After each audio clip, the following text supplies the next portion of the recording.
Hello बच्चों, कैसे हैं आप सब लोग।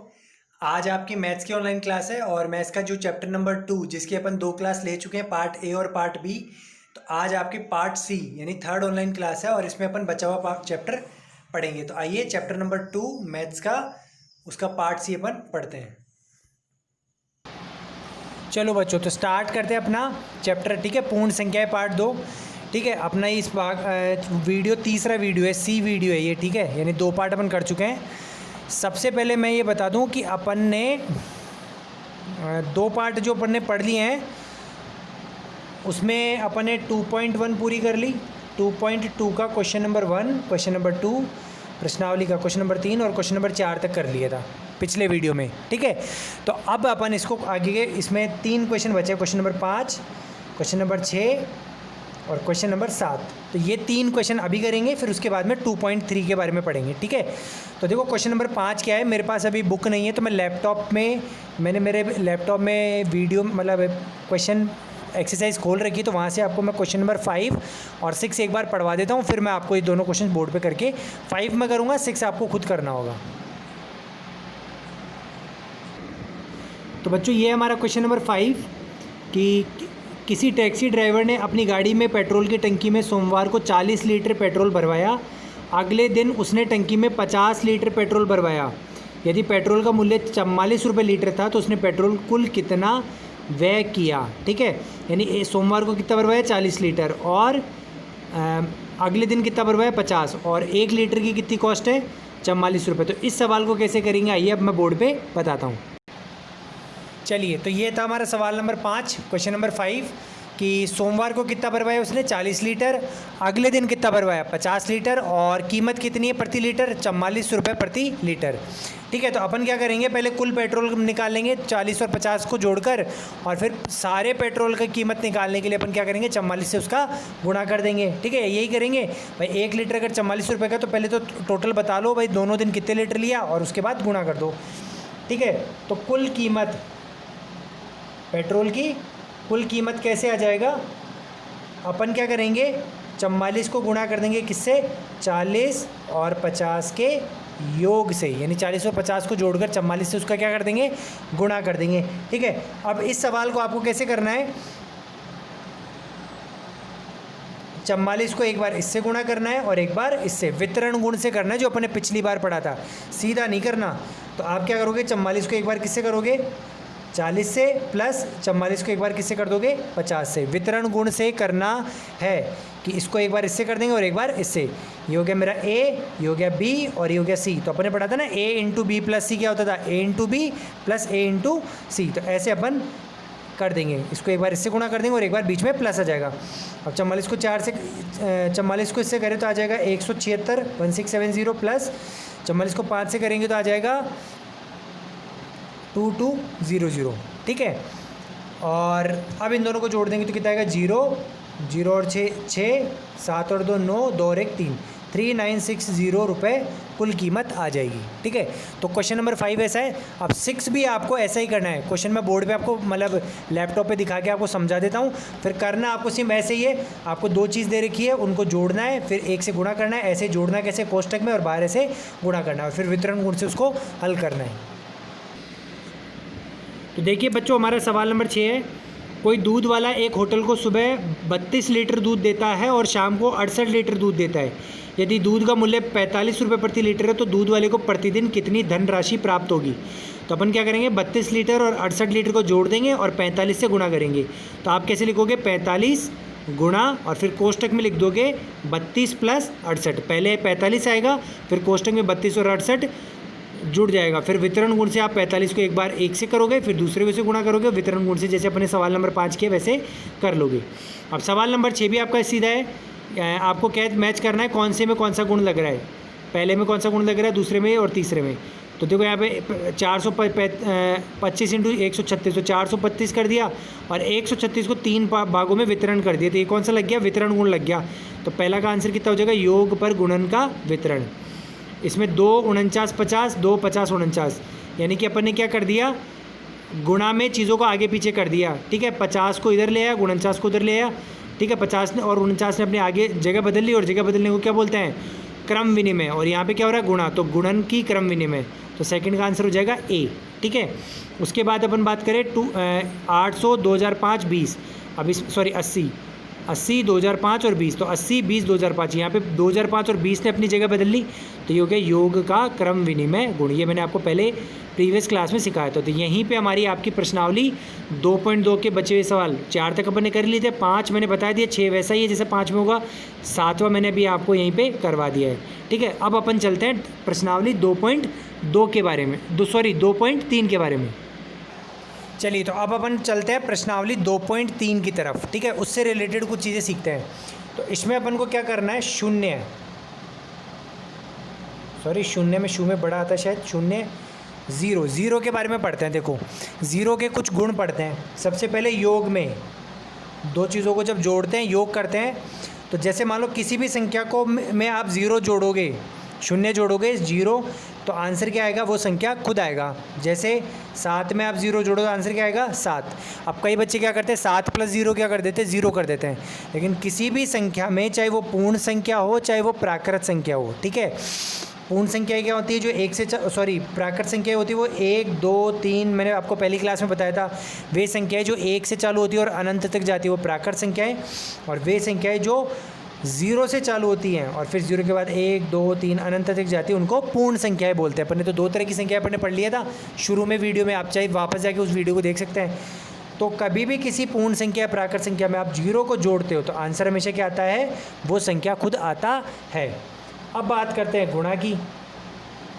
अगर किसी भी संख्या में आप 0 का गुणा कर दो, जैसे ए नाम की कोई संख्या 0 का गुणा कर दो तो आंसर क्या आएगा, 0। तो जैसे 7 × 0 कर दो तो उत्तर आएगा 7 × 0 0। ठीक है, 7 में 0 को जोड़ो तो उत्तर 7 आता है, ये योग का गुण है। और 7 में 0 का गुणा कर दो तो क्या आता है, 0। चाहे आप 125 × 12 × 0, 3 संख्याओं को गुणा कर दो तो आंसर क्या आएगा, 0। अगर बहुत सारी चीज़ें गुणा हो रही है और एक भी जगह 0 आ गया तो उत्तर क्या हो जाएगा, 0 हो जाएगा। अगर आप 2 0 का आपस में गुणा कर दो 0 × 0 तो भी आंसर कितना आएगा, 0 ही आएगा। ठीक है, अब बात करते हैं भाग की। भाग की बात करते हैं कि भाग कैसे देते हैं 0 का। देखो, एक होता है 3/0 और एक होता है 0/3। ठीक है, इसका मतलब है 0 में 3 का भाग दे रहे हैं और इसका मतलब है 3 में 0 का भाग दे रहे हैं। तो इस चीज़ का उत्तर तो होता है 0। कभी भी किसी संख्या का अंश तो क्या हो, 0, और हर कोई संख्या हो, यानी 0 में किसी भी संख्या का भाग जा रहा हो तो उसका अंतर हमेशा क्या होता है, 0। लेकिन कभी भी किसी संख्या का हर 0 हो जाए, यानी किसी भी संख्या में 0 का भाग दें, तो 0 का कभी अपन भाग दे ही नहीं सकते।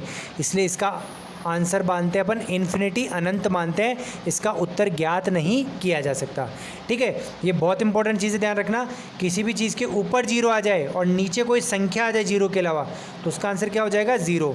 लेकिन ऊपर कोई अगर संख्या 3 आ जाए और नीचे क्या आ जाए, 0 आ जाए तो उसका आंसर क्या हो जाएगा, अनंत। जैसे मान लो मैं लिख दूँ 125/0 तो आंसर क्या आ जाएगा, अनंत। लेकिन मैं लिख दूँ 0/125 तो इसका आंसर आएगा 0। ठीक है, अब बात करते हैं, देखो एक बार घटाने की भी बात करते हैं 0 में। अगर आप किसी संख्या में से 0 घटा दो, जैसे 25 में से 0 घटा दो तो आंसर क्या आएगा, वो संख्या खुद आएगा जैसे योग में होता था। लेकिन आप 0 में से अगर 25 घटा दोगे तो उत्तर फिर नहीं आएगा, उत्तर आएगा -25। ठीक है, तो 25 में से 0 घटा दो तो 25, लेकिन 0 में से कोई संख्या घटाते हो तो वो संख्या के आगे साइन उल्टा हो जाएगा। ठीक है, अगर 0 में से 100 घटाते हो तो उत्तर क्या आएगा, -100। लेकिन 100 में से आप 0 घटाते हो तो उत्तर क्या आएगा, +100। ठीक है, तो ये मैंने 0 की से रिलेटेड चीज़ें बता दी हैं। बाकी चीज़ें इस प्रश्नावली में वही लगेंगी। वितरण गुण बहुत एक सवाल है, सवाल नंबर 4 प्रश्नावली 2.3 में, सवाल नंबर 4, तो वो उसमें वितरण गुण ही लगेगा। ठीक है, तो मैं आपको कुछ क्वेश्चंस आपको करके बताता हूँ। चलिए बच्चों, तो ये है हमारी प्रश्नावली 2.3। ठीक है, तो इसके अपन कुछ सवाल देख लेते हैं। पहला सवाल है 1 + 0 का उत्तर क्या होगा, तो 1 + 0 का क्या होगा, 1। अभी मैंने पढ़ाया था योग का गुण, 1 में अगर 0 जुड़ेगा तो 1।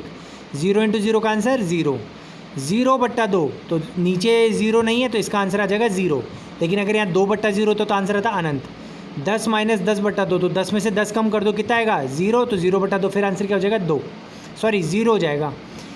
अगला सवाल, यदि 2 पूर्ण संख्याओं का गुणनफल 0 है तो क्या हम ये कह सकते हैं कि इनमें से यदि एक या दोनों ही शून्य होने चाहिए, उदाहरण देकर अपने उत्तर की पुष्टि कीजिए।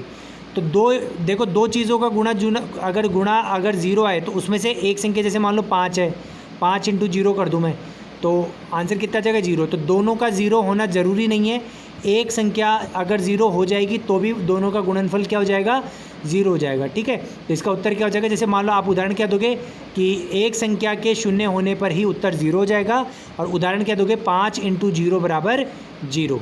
ठीक है, अब अपन अगला सवाल लेते हैं।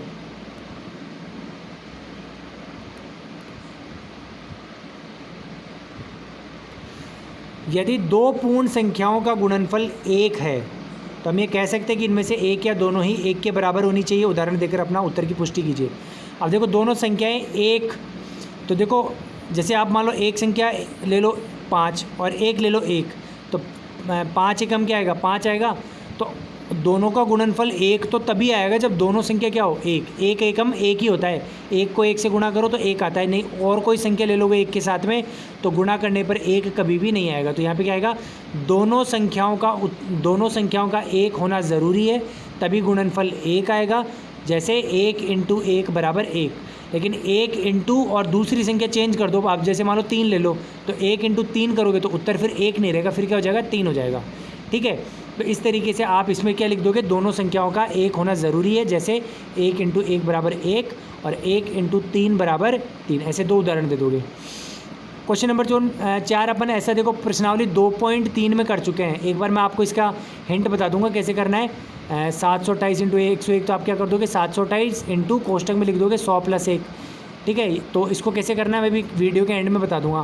क्वेश्चन नंबर 5 में देखो क्या हो रहा है, एक पैटर्न बन रहा है, इस पैटर्न को आपको पढ़ के हल करना है। जैसे मान लो यहाँ पे देखो 1 1 2 3 1 2 3 4 1 2 3 4 5 1 2 3 4 5, 4 के बाद बीच में 8 चल रहा है, यहाँ 1 2 3 4 5 6।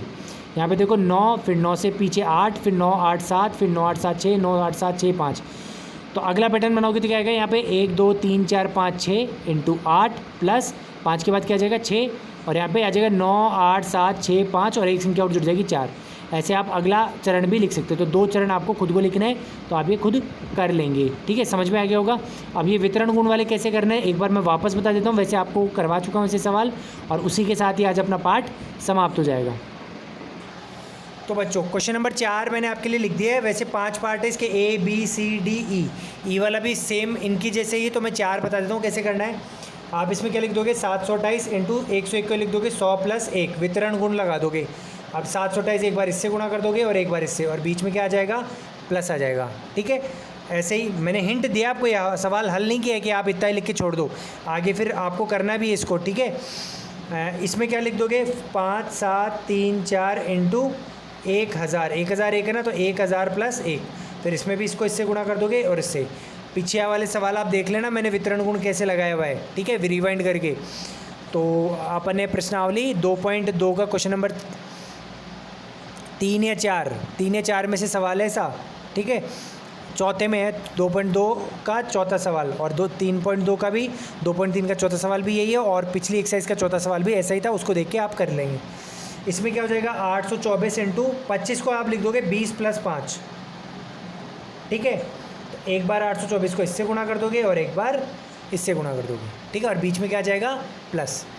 यहाँ पे क्या कर दोगे 4 2 7 5 इंटू इसको लिख दोगे 100 प्लस 25, तो एक बार इससे गुणा हो जाएगा और एक बार इससे गुणा हो जाएगा, और बीच में क्या आ जाएगा प्लस। ठीक है, समझ में आ गया। तो इस तरीके से आप 2.3 कर लोगे। तो अपना 2.3 का पूरी हो चुकी है, 2.2 बच कर दी, 2.1 पहले कर ही ली थी, 2.2 का 5 6 7, question number 5, question number 6, question number 7 और 2.3 पूरी। यह आपको करनी है, आपका होमवर्क है। मुझे उम्मीद है आपको पूरा चैप्टर अच्छे से समझ में आएगा। आप एक बार मेरे कहने पे तीनों videos part A, part B, part C एक साथ देखेंगे, जिससे पूरी चीज़ें वापस क्लियर हो जाएंगी। ठीक है, और वीडियो को लाइक कीजिए, कमेंट कीजिए, शेयर कीजिए, और कोई भी दिक्कत हो हमें बताइए। रेगुलर पढ़ते रहिए। आपका चैप्टर आज समाप्त होता है, अब आगे आपको नया चैप्टर पढ़ाया जाएगा। तो thank you, have a nice day.